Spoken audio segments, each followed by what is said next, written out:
So, in terms of the history, way back in the 50s, I believe, they were doing some research on how to treat emesis, and compazine is a first cousin of thorazine, and so they were testing out thorazine.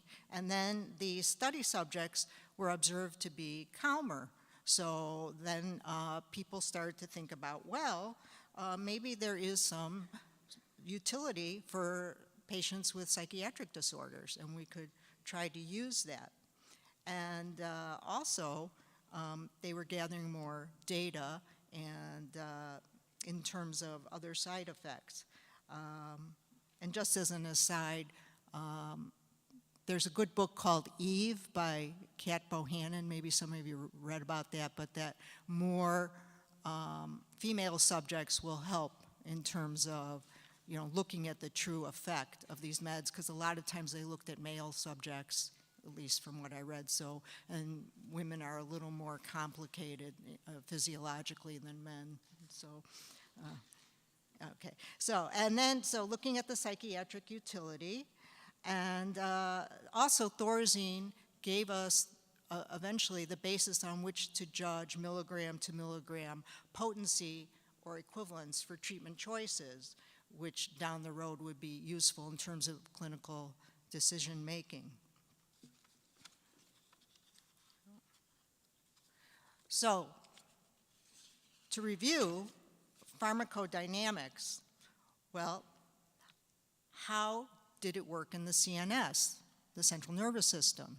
That was the question that was asked. And in terms of target neurotransmitters, they identified, the researchers and scientists identified dopamine. And of course, there's dopamine 1, dopamine 2, dopamine 3 now, but they identified D1, D2. And so the goal, what they found was they suspected that the mode of action was that it was blocking the dopamine receptor, so that then the person would experience less symptomatology and be less distressed by the pathology in their brain. And then as drug development went on, more target neurotransmitters were identified, and as such as GABA and glutamate and serotonin and histamine, GABA being sort of good for anxiety, and glutamate affecting excitability. But of course, when you target, or when the meds target more neurotransmitters, we may end up with more side effects. So that's sort of the downside, but yet we've experienced over time improvement in terms of the ability of these medications to treat psychosis and behavioral disturbance. So I thought first we'd review psychosis in brief, because psychosis is a component of behavioral and psychiatric symptoms of dementia, or neuropsychiatric symptoms. And so there are positive symptoms. So in review, again, what is that? It's an alteration in your thoughts. You may be delusional. You may hear the patient speaking in word salad. So you're looking at thought process and thought content. There may be alteration in perception, insight, judgment, the positive symptoms. Then there are negative symptoms, such as withdrawal, poor grooming, isolation, affect is flat, possibly, or inappropriate, doesn't really match the thought content that the person is verbalizing to you. And then we can see aggression. That could be verbal aggression or physical aggression. It could be directed at self and or at others. So you may see that in a patient with psychosis. So, we're thinking about someone who has schizophrenia perhaps, or bipolar affective disorder, and they're in the psychotic phase of their illness.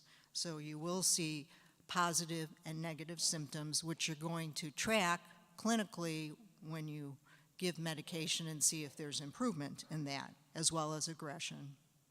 In contrast, if we talk about delirium, it's sort of a blurred picture, but usually to help you differentiate, it would most likely be acute and fluctuating in course.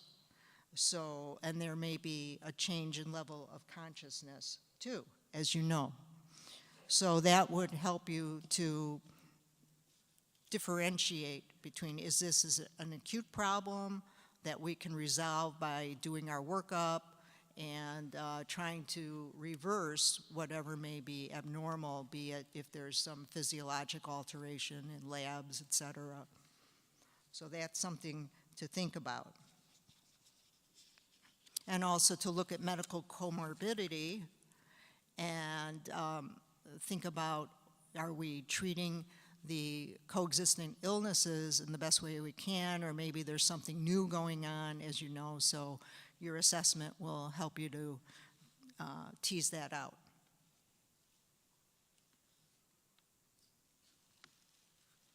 So, agitation in behavioral and psychiatric symptoms of dementia or neuropsychiatric symptoms.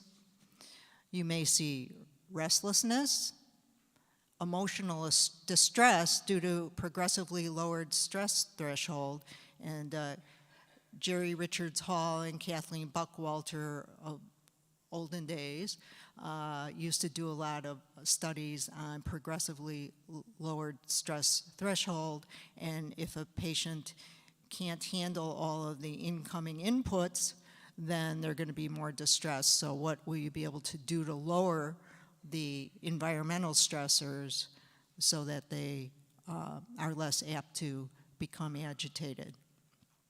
And then the neuropsychological symptoms, again, the overlap with psychosis or mood disorders. You may see the apathy, the depression, psychosis, the verbal or physical aggression, resistance to care, or a sleep disorder.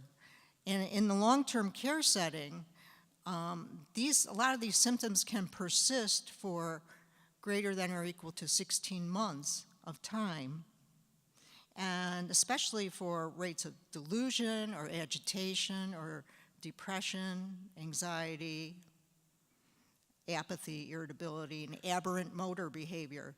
Less common are BPSD symptoms such as euphoria or visual hallucinations, which we would see in Lewy body or Parkinson-related dementia,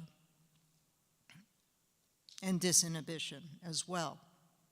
But you could have 4 neuropsychiatric symptoms simultaneously in your patients. So that's 50% of the patient population has been observed to have 4 or more coexistent neuropsychiatric symptoms. So that is something to also keep an eye out for. In terms of the agitation, to further clarify, you could have physical but non-aggressive agitation. You could have verbal yet non-aggressive agitation. And then it can progress to physical aggression or verbal aggression, which is more, in your face type of aggression. And normally, if you think about this, it's escalation. So I'm showing to you that maybe someone will first start with less aggression, but then slowly it gets ratcheted up. So you need to be prepared to intervene. And usually, if you know the patient well, it'd be better to intervene even with medication if your behavioral approaches are not working, and to head it off at the pass than to wait until the patient's really, really out of control.